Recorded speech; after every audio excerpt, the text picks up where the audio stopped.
Hello, and welcome to a new show for 2023 here at FreightWaves. This is People Speaking Rail, or PSR.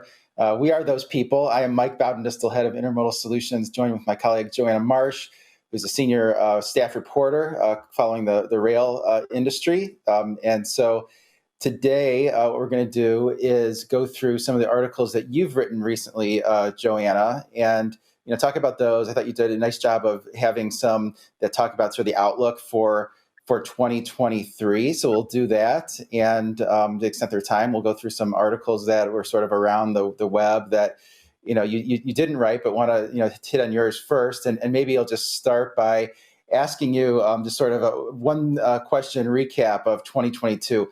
What was the thing that surprised you the most last year? Yeah, well, I think obviously the rail service thing was unexpected. I mean, there's always that tension between the railroads and shippers, but having it come to a head, so to speak, I think in the spring, and then of course you still have the continuing rail service issues with some of the railroads through the fall, and so. It's funny because I had seen that question, in prepping for this, and I actually wasn't going to say rail service as the unexpected thing, but here I am, live TV, saying rail service is that. I guess the other thing that kind of was interesting about 2023 was just kind of I feel like there's a momentum within some of the stakeholders within the rail industry in terms of seeing some sort of need to change the status quo, and of course how much you need to change might depend on who you're talking to, but obviously the unions are emboldened to pursue the issues that are important to them, and of course you have on that side you have the union leadership, and then you have those who are more, I guess I don't know what's the right word, but like more. Uh, I don't know, progressive, but just wanting even more change than what the leadership is just prescribing. So you have the unions, and then you have the shippers, of course, and the ongoing issues. But just with the Surface Transportation Board, taking up a lot of shipper issues and shipper decisions this year. There's that momentum there too. So it feels like there's just a lot of, I don't know. I mean, to me, I the years I've covered it, I feel like there's momentum to going forward as opposed to being stagnant. And I don't know exactly where the industry will go, but I think that's momentum. I think that's probably the big surprise in addition to rail service. Yeah, you would hope the service would get better with all these things that are taking place, and sort of the push to hire more workers and all these things. Sort of the backing off of the embargoes, all the things that the Surface Transportation Board is focused on. Things like requiring more service-related data. And I guess it didn't surprise me that there were service failures last year. I think what surprised me was that there were orders to have mandatory, service from the Surface Transportation Board, like the Foster Farm situation, which has now been sort of two different iterations of that, based on what you've been, reporting on FreightWaves.com. So I think that was a surprise to me. And I think, if I was going to answer that question, I would say, well, one thing that surprised me was that the railroad sick days got to be one of the biggest political footballs in the United States, something that impacts 100,000 people, and all of Congress has an opinion about this, and sort of extrapolated this out to be something that impacts or is sort of emblematic of impacting all unionized labor, all sort of blue collar labor against management, rather than kind of an industry specific issue, and sort of without the context that was something that the unions kind of negotiated away for a higher pay scale, during previous iterations. So I think that was a surprise, for me. From here, sort of maybe enough about 2022. Maybe we'll talk about 2023. And this article you just wrote, expect to hear more about rail service issues in 2023. I think there's no question that that's true. And, what this sort of amounts to is have another, there's the article, you can check that out on FreightWaves.com, but have a list that I went through, you read that article, and have this list of major rail regulatory issues. And there it is. It's just kind of this laundry list of things that the Surface Transportation Board may or may not deal with. Sort of that first thing is CP KCS merger. So we're expecting that in the first quarter of the year. That I think most people expect that to be approved. Have you heard of anything to the contrary? Anyone who thinks it's not going to be approved? I haven't. No, I feel like everyone's kind of saying that, and obviously CP, wants it to be approved sooner than later. So I haven't heard anything really from the STB itself, but yeah, I mean, it'll be interesting to see like when exactly the timing of that will happen. And of course, and as an aside, earnings season is actually coming up fairly soon. And so even though I don't think Canadian Pacific has announced when they're uh, releasing their fourth quarter results, but I mean that's a time when when the railroads can kind of talk about possible merger outcomes in terms of like the Yeah. keeping access and stuff like that. So interchange, I mean, yeah. And then I guess the other question sort of related to that is what happens in terms of mitigation, where Mhm. there's the Canadian National wanted that one line divested in the Midwest. That might have been maybe overly Yeah. ambitious. Some of the other railroads want to ensure that there's competition on freight that crosses the U.S. Mexico border. Do you have any sense of what the mitigation measures might be there? Yeah, I don't I want to say that that there's there's work to try to not necessarily divest that line that belongs to Kansas City Southern and give it to CN. Um, Maybe not quite divest it, but maybe something along trackage rights or something that would be um, more than just saying a flat out no, but like something a little bit, like a little bit of a give and take there. But yeah, it'll be interesting to see what the outcome will be in the end. Um, Mhm. and also, as an aside, the our colleague Noy Mahoney wrote article in late December about sort of expect more cross-border traffic between the U.S. and Mexico in 2023, and that's actually in this week's Rail newsletter. But that's another interesting thing to check out for people if you want to read up more about what trends we might see in cross-border traffic this year. Yeah, and that could be one of the reasons why it ultimately gets approved is the shippers Yeah. now with that combined railroad system, can more easily market those bulk commodities further away from the point of origin. So I think it's really going to be interesting to see how that changes, supply chains. I mean, will Canadian grain be marketed in Mexico instead of just being, sort of exported out of the port of Vancouver? There could have implications for the auto industry, just with more, auto parts going on one railroad from, let's say, Detroit into the assembly plants in Mexico. So there's a lot there. Intermodal, sort of having that connection between Dallas and Chicago under one railroad. There could be more investments there, some more sort of north-south intermodal between the third and fourth largest metro areas in the country. That could take a lot of trucks off the road. So I think it's interesting. I think the railroads have made a good case that it's in the public interest because of the added competition. And in no cases are you going from three rails to two rails or from two rails to one rail. So I'm with sort of the consensus that thinking it's going to be approved. I think it's the only class one railroad merger that could be approved, but that's certainly something that we'll watch in 2023. So the next two things on your list of items to watch, sort of service issues, and we've already talked about a little bit about that, but also labor issues, which go right into service. And at least the railroads have blamed the labor issues, for a lot of the service issues. They say the job market's been so tight, that's why the service has been bad.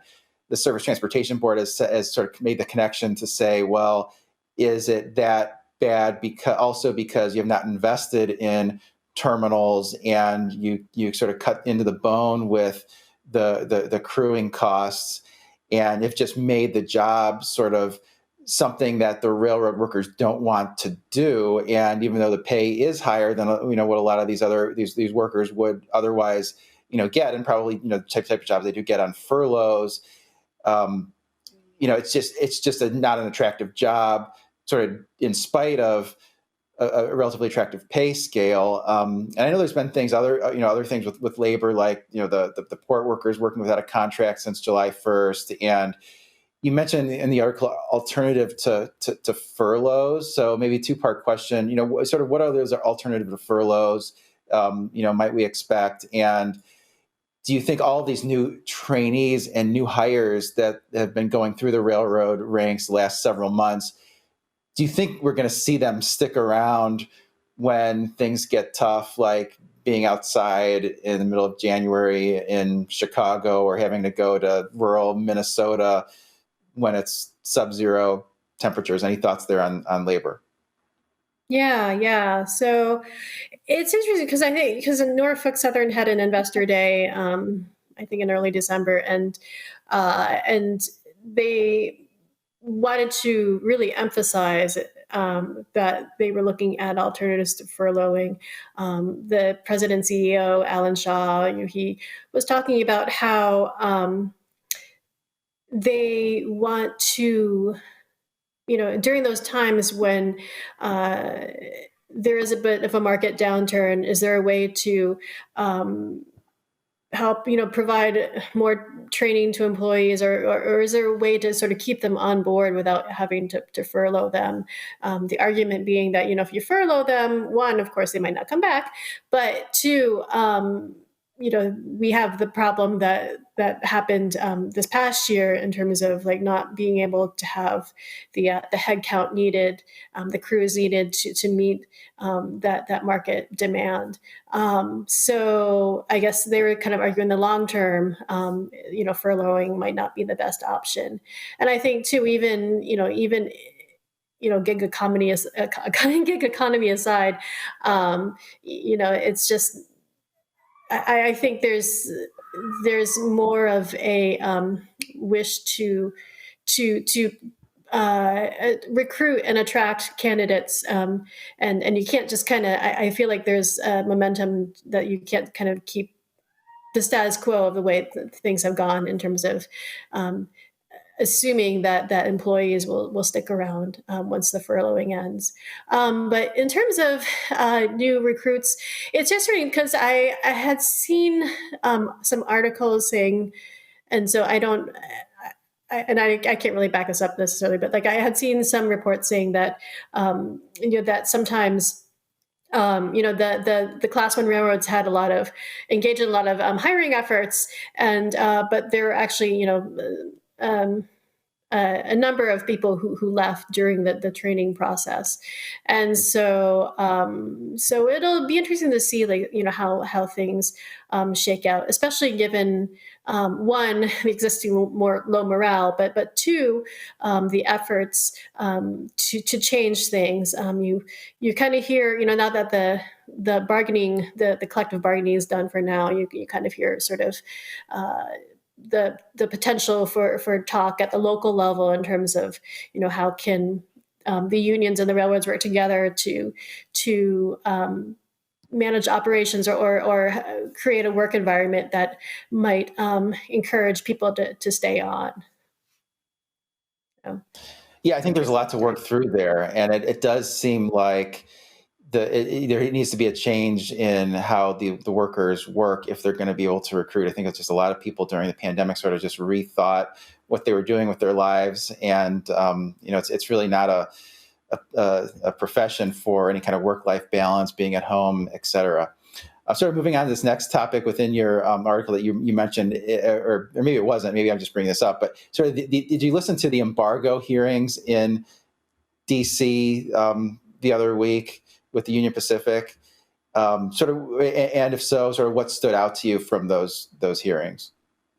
Yeah, I think for me the biggest thing was just how a number of shippers were talking about that the Union Pacific wasn't meeting its common carrier obligation because of the extent of the embargoes that have occurred, and with the embargoes occurring because of congestion issues as opposed to weather related disruptions and stuff like that. So I think hearing that, because that's kind of like, those are fighting words, in a way.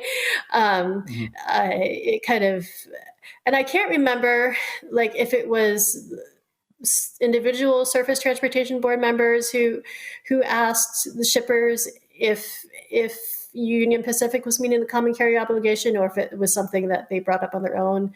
I want to, well, yeah. So, but it's still, it's interesting, especially since uh,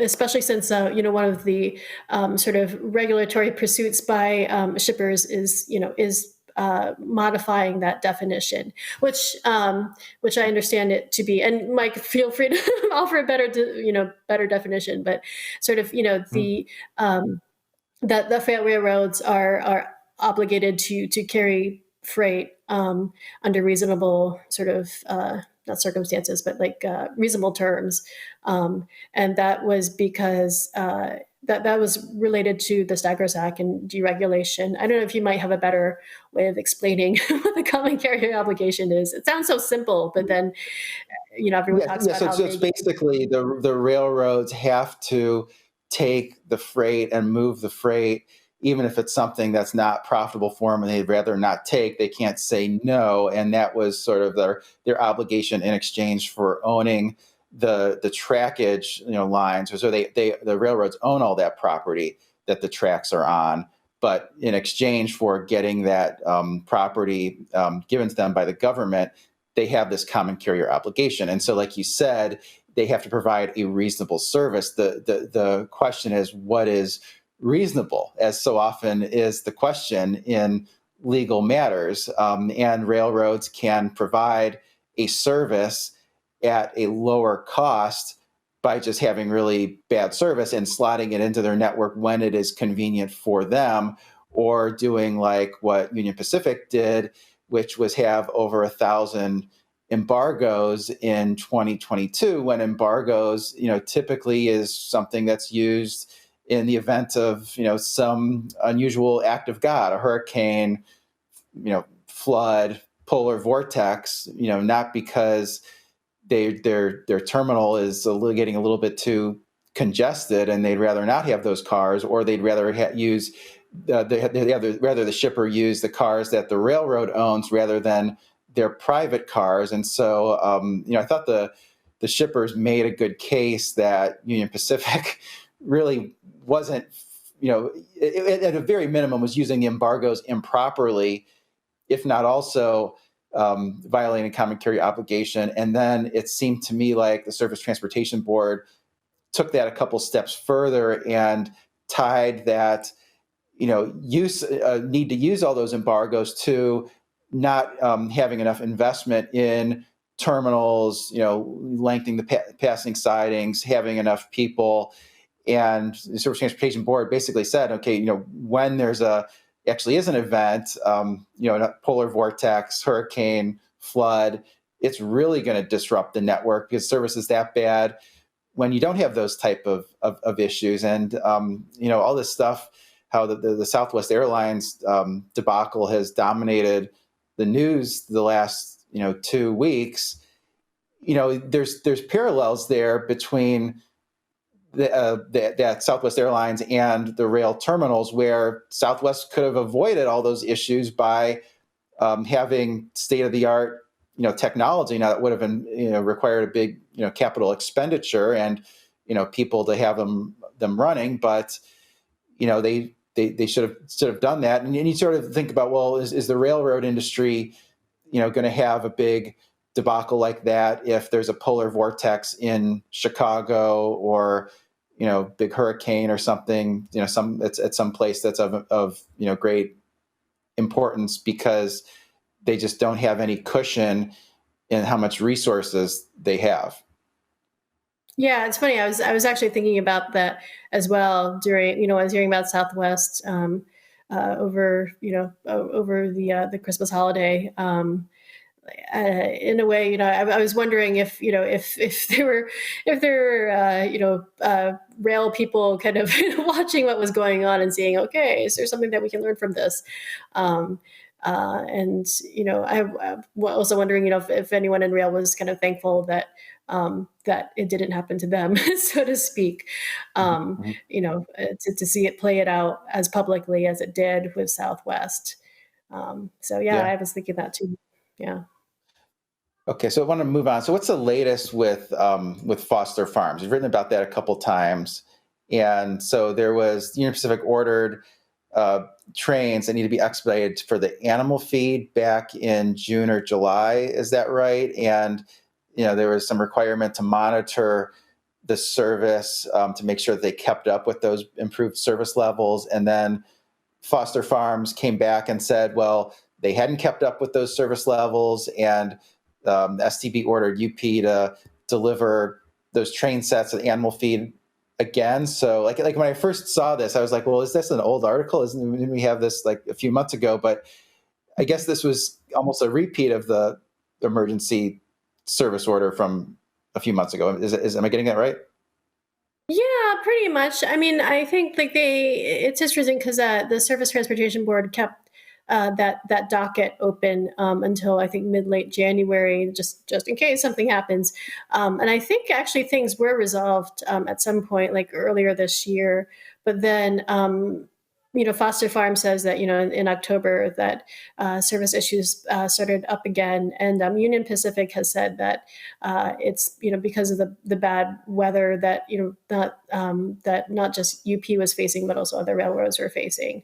So it's interesting. For UP to get all the spotlight in terms of the Foster Farms, and then of course the embargoes, and then but then you also hear about, or not hear, but there was a release the other day which I didn't write up, but it was about how the the traffic from Schneider has actually gone to Union Pacific now. It was it was already a done deal, but like that traffic now. So it'll be interesting to see too with that new arrangement, how service will go for UP, and whether they'll be able to address those also existing issues that they're facing as well.